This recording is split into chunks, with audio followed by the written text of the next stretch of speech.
Unit 8, Track 18. Hello everyone. In a few minutes we'll be setting off on our trip to the Palace of Com-on-Barney. There are a few things I should mention before we go, so please pay careful attention. Now, there are 3 groups of us on this trip, and we'll be using 3 coaches to get to and from the palace. They each have numbers on the front, and ours is Coach 2. Please check that you board the right one, both at this end and when we come back. Otherwise, I'll be running around looking for you. So, Coach 2. The palace is probably going to be very busy, so please stay close to me when we get there.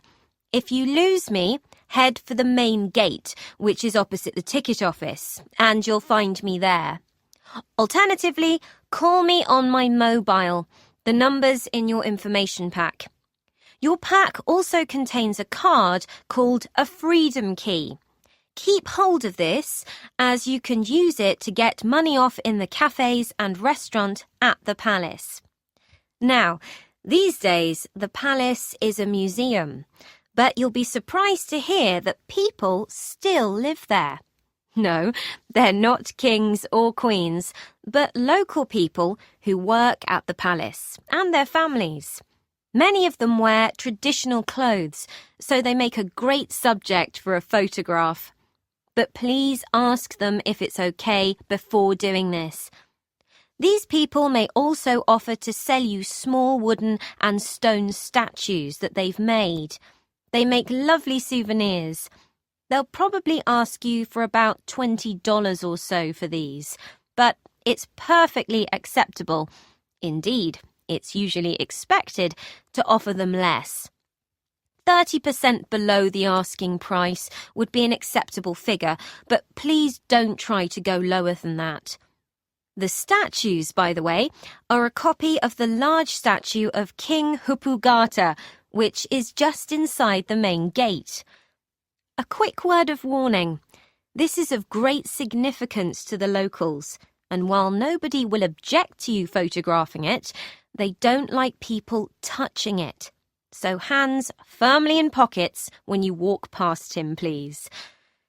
Okay, so that's the boring stuff out of the way. Does anyone have any questions about the... Unit 8, Track 19. I'd like to briefly tell you about a few of the main attractions at the palace. You'll find these on the map in your information pack. Now, one of the first things you'll see is the statue of King Hupugata, which I just mentioned. This is on the right-hand side of Monument Court, the main square inside the palace grounds. Monument Court so called because of the many statues of kings, queens, and other historical figures there. Dating back to 123 BCE, the king's statue is 6 meters high, made of stone with a layer of gold and dotted with jewels. That's genuine gold, by the way, not just paint. Unfortunately, the jewels are made of glass. The originals were stolen many centuries ago. Just beyond the court is the Temple of the Sun. This is the oldest part of the palace and is estimated to be about 2,700 years old. It originally had a roof, but now there are just the columns that supported it.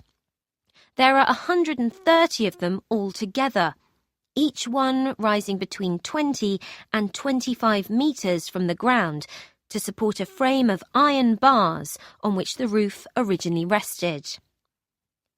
To the left of the Temple of the Sun is the new palace, and it's here that you'll find the royal chambers. It's called the new palace because it's the newest part of the palace complex, although it was actually completed in 1346, which makes it quite old, really. Anyway, the royal chambers were where kings and queens from the middle of the 14th century had their private rooms, bedrooms, bathrooms, things like that.